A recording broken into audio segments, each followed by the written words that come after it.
امام علی مقام رضی اللہ تعالی علیہ مجمعین کے گلدستے کو ان لوگوں نے بکھیرا ہے۔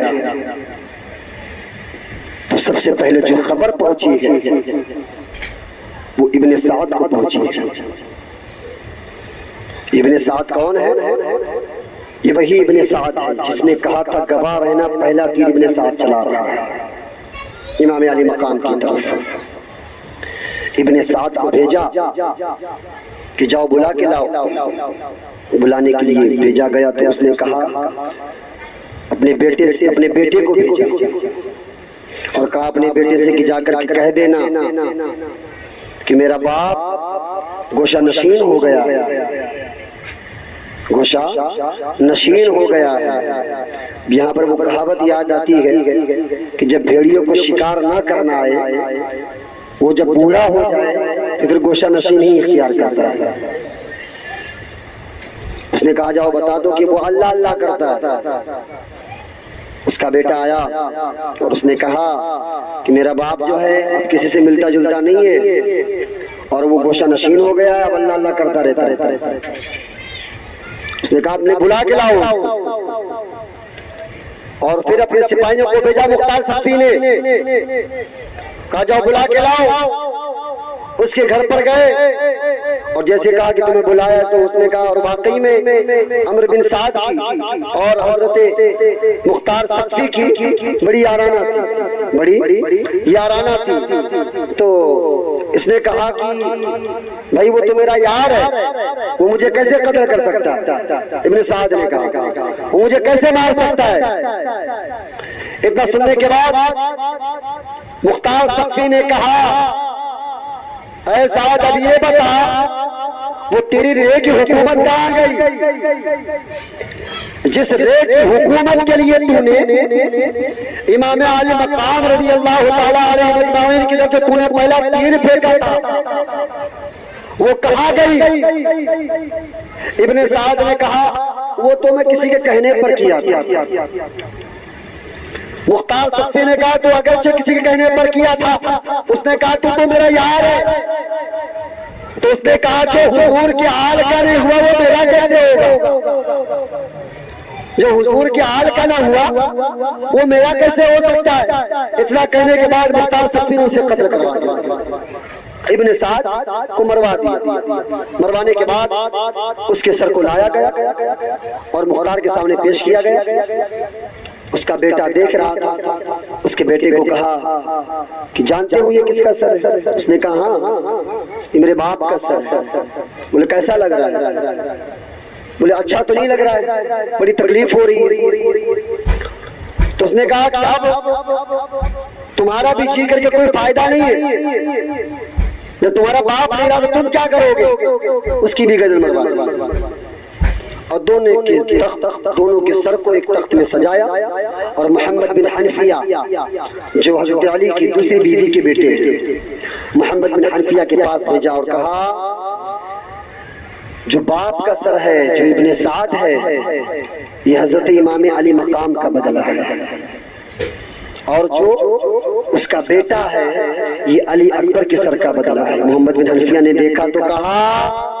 یہ میرے حسین کے سر کا بدلہ کبھی ہو ہی نہیں سکتا، میرے حسین کے سر کا کبھی بدلہ ہو ہی نہیں سکتا ہے۔ اللہ اکبر کبیرہ، ابھی تک تاب نہ لی۔ مختار سقفی نے کہا ایک کو چن چن کے ماروں گا اور جتنے بھی قاتلان حسین تھے کسی کو بخشوں گا نہیں جب تک کہ یہ خبر پھیل گئی۔ جہاں جہاں تک خبر پھیلی لوگوں نے اپنا کونا اختیار کرنا شروع کر دیا، بھاگنا شروع کر دیا۔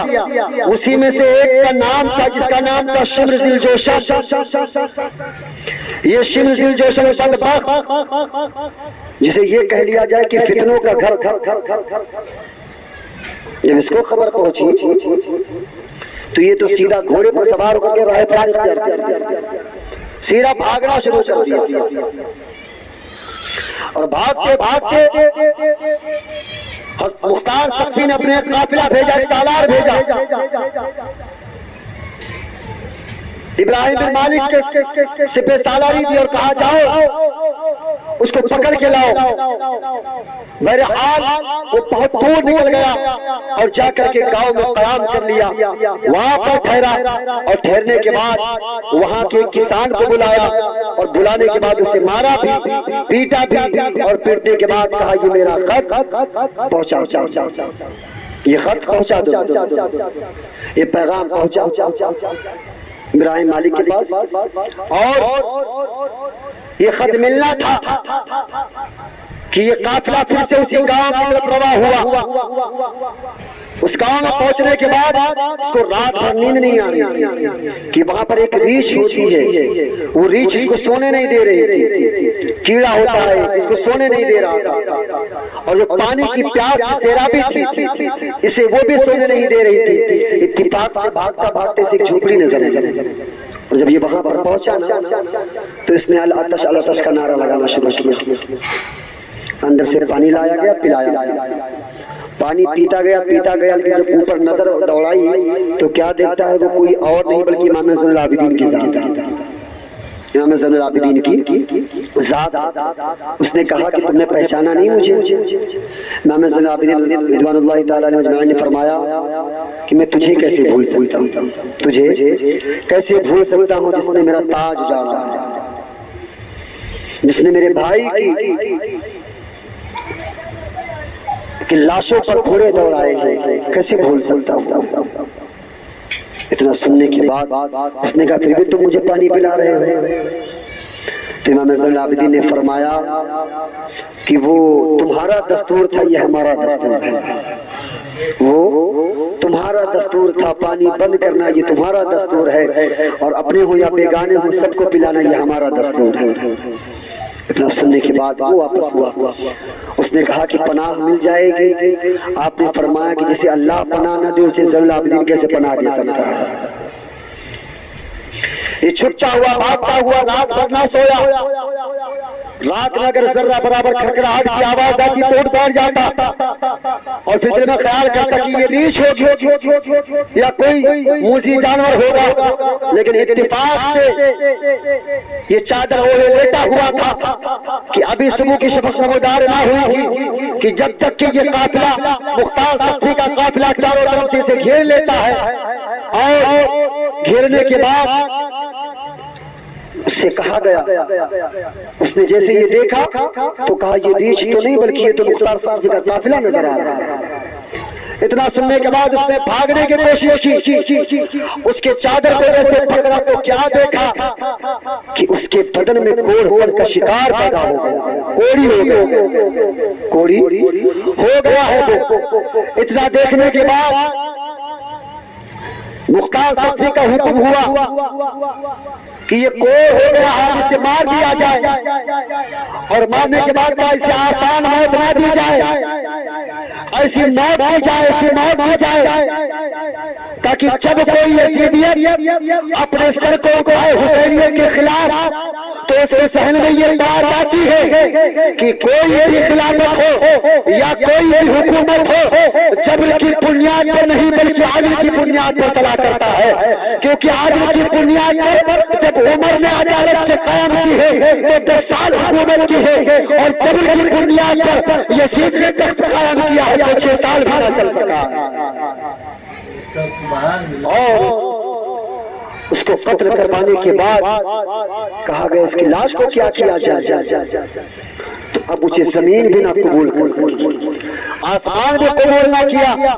اس کے بدن کو کاٹ کر کے بوٹی بوٹی کر کے کتوں کے سامنے ڈال دیا گیا۔ اب دیکھیں کہ جس تخت و تاج کے لیے، جس حکومت کے لیے، جس درہم و دینار کے لیے آل رسول کا خون بہایا تھا، آج دیکھیں کہ اس کا انجام کیا ہوا ہے، نہ زمین نے قبول کیا نہ آسمان نے قبول کیا۔ مولا نے اس طریقے سے اس کی گرفت فرمائی، اس طریقے سے ذلت کیا کہ اس کو جگہ میں ملی تو کتے کے پیٹ میں جگہ ملی۔ اس کا یہ معاملہ ہوا۔ شبل ذل جوشن کے بعد یہ خولی بن یزید آیا جو کوفہ کا گورنر بن کر کے آیا تھا، کوفہ کا گورنر بن کر کے آیا تھا۔ اس کو پکڑوایا گیا، اس نے معافی مانگنا شروع کر دیا۔ المختصر باتیں عرض کر رہا ہوں، معافی مانگنا شروع کر دیا۔ امام علی مقام رضی اللہ تعالیٰ عنہ کے اس جانثار نے کہا، مختار سقفی نے کہا کہ اب تمہاری جو گورنری تھی اور جس حکومت کے طمع لالچ میں تم نے لوگوں کو ابھارا اور امام زین العابدین کے اہل خانہ پر تم نے پانی بند کروایا، اب کیا تصور کرتے ہو تم کہ تمہیں انصاف ملے گا؟ ہاں ضرور انصاف ملے گا، انصاف کیا جائے گا، لیکن انصاف مختار سقفی کی تلوار کرے گی۔ اب تمہارا انصاف دنیا میں بھی ہوگا، آخرت میں بھی ہوگا، کیونکہ جب یزیدیوں کو لے کر کے یزیدی امام حسین پاک کے سر اقدس کو لے کر کے چلے ہیں تو ایک شیر لکھا ہوا دیکھا تھا، کیا یہ آپ بھی آقا صلی اللہ علیہ وسلم کی شفاعت کو امید رکھتے ہیں کہ جنہوں نے حسین پاک کا قتل کیا؟ ابھی بھی یہ امید رکھتے ہیں کہ جنہوں نے آقا امام علیہ السلام کا قتل کیا تو دنیا میں بھی ذلیل اور آخرت میں بھی ذلیل کیا گیا۔ اور خولی بن یزید، یہ وہی خولی بن یزید ہے کہ جس نے حضرت عباس رضی اللہ تعالیٰ عنہ کے بدن سے کپڑے اتروا لیے تھے، کپڑے کھینچ لیے تھے اور بازو کاٹنے پر یہی مجبور کیا تھا۔ اور جب اس کی ماں کو پتا چلا خولی بن یزید کے کہ اس کو مختار سقفی کے پاس لے کر کے جایا جا رہا ہے، تو خولی بن یزید کی ماں گئی اور حکیم بن عدی کے پاس میں گئی اور کہا آپ مختار سقفی کے پاس جا کر کے میرے بیٹے کے متعلق بات کریں اور کہیں کہ میرا بیٹا ان تمام چیزوں سے بری ہے۔ وہ گئے اور جانے کے بعد ابھی بات ہی کر رہے تھے کہ اندر ان کے سپاہی لے کر کے گئے اور کپڑا اتروایا، اور کپڑا اتروانے کے بعد آپ نے ارشاد فرمایا کہ تو نے اسی طریقے سے حضرت عباس کا کپڑا اتارا تھا نا، اسی طریقے سے تو نے حضرت عباس کے بازو کٹوائے تھے نا۔ اتنا سننے کے بعد اس نے پہلے تو انکار کرتا رہا، لیکن اب دیکھا کہ اب کوئی راستہ نہیں ہے، آخر میں اس نے یقین کر لیا اور مان لیا۔ مختار سقفی کے سپاہیوں نے کہا کہ اب اس طریقے سے اس کو موت نہ دیا جائے جس طریقے سے حضرت عباس کو ان لوگوں نے تیرے سے چھلنی کیا تھا، اس کو کھڑا کر کے تیرے سے چھلنی کر کے سرکوب کر کے مار دیا جائے، اور اس طریقے سے اس کا بھی خاتمہ کر دیا گیا۔ اور اخیر میں جو سب سے بڑا سرگنا تھا، اس کو عبید اللہ ابن زیاد کہا جاتا ہے، یہی عبید اللہ ابن زیاد تھا۔ اور اس کے ساتھ میں جو انجام ہوا ہے، تاریخ بتاتی ہے کہ جب مختار سقفی نے عدم اٹھا لیا اور مختار سقفی نے جب تلوار اٹھا لی تو اٹھانے کے بعد چاہے وہ حکیم بن مروان ہو، چاہے وہ سنان ہو، چاہے وہ خولی بن یزید ہو یا عامر بن سعد ہو، کسی کو بخشا نہیں ہے۔ بات تاریخ میں آیا ہے کہ کسی کو اس نے تو آگ لگوا دیا ہے، کسی کے آنکھ نکلوا لیے ہیں، تو کسی کا سر قلم کروا دیا ہے اور کہا کہ اس کے سر کو تن سے جدا کر دیا جائے، ہاتھ کو کاٹ لیا جائے، پاؤں کو کاٹ لیا جائے اور اس کو زندہ تڑپنے کے لیے چھوڑ دیا جائے۔ اس طریقے سے عبید اللہ ابن زیاد کو بلایا گیا۔ عبید اللہ ابن زیاد گھر میں چھپا ہوا بیٹھا تھا، خولی بن یزید بھی اپنے گھر میں ہی چھپا ہوا بیٹھا تھا۔ تو پہلے تو اس نے بچنے کی کوشش کی، لیکن اس کی بیوی جو تھی، جس دن سر حسین کو لے کر کے اپنے گھر میں آیا، اسی دن سے اس کی بیوی نے اپنے آپ کو اپنے شوہر پر حرام کر دی تھی اور کہا کہ اسی دن سے مجھ پر حرام ہو گیا۔ خولی بن یزید کی بیوی سے پوچھا گیا تمہارا شوہر کہاں ہے؟ تو اس نے زبان سے تو کچھ نہیں کہا گھر میں کوئی نہیں، لیکن ہاتھ سے اشارہ کر دیا کہ وہاں ٹوکری کے نیچے چھپا ہوا ہے۔ میرے حال یہ مکمل داستان یہ پر تمام نہیں ہوتی ہے، بلکہ تاریخ نے جب انگڑائیاں لی ہے تو 6 سال کا وقت گزرا اور 6 سال کے بعد میں یہی عبید اللہ ابن زیاد کا سر ہے آج تخت تخت بھی وہی ہے۔ عبید اللہ بن زیاد کے ساتھ میں کوئی اور نہیں تھا، بلکہ تقریباً 30,000 کا لشکر لے کر کے میرے فرات کے دریا کے کنارے مختار سختی کے سپاہیوں سے لڑتا رہا، لڑتے لڑتے آخر میں ان لوگوں کی فتح ہوئی اور عبید اللہ بن زیاد کے سر کو کاٹ کر کے جب مختار سختی کو پہنچایا گیا ہے تو آج دربار بھی وہی ہے، آج تخت بھی وہی ہے، لیکن جو دربار میں بیٹھا ہے وہ کوئی اور نہیں بیٹھا ہے۔ اس دربار میں کل کوئی اور بیٹھا تھا، 6 سال کے بعد میں کوئی اور بیٹھا ہے۔ جب تک کہ اللہ تعالیٰ نے ان لوگوں کو چھوٹ دیا تھا، جب تک کہ اللہ تعالیٰ نے رسی کو ڈھیلی چھوڑی تھی، ان کے ظلم و بربریت بڑھتی جا رہی تھی، لیکن جیسے اللہ نے رسی کھینچی 6 سال کا وقت گزرا، آج تخت بھی وہی ہے، آج لوگ بھی بے نہ رہے لیکن آج تخت بھی وہی ہے، لیکن سر بدل گیا ہے۔ کل حسین کا سر تھا، آج یزید کا سر ہے۔ جب تک کہ اس کے اندر سے ایک آواز آتی ہے کہ آئے لوگوں گواہ ہو جائے، آج انصاف ہو گیا، انصاف ہو گیا۔ اللہ تبارک و تعالیٰ ظالموں کے ظلم سے غافل نہیں ہے، اللہ تبارک و تعالیٰ صابروں کے ساتھ میں، ظالموں کے ساتھ نہیں۔ اور عبید اللہ ابن زیاد کو مارنے کے بعد اس کے سر کو وہاں پر رکھا گیا،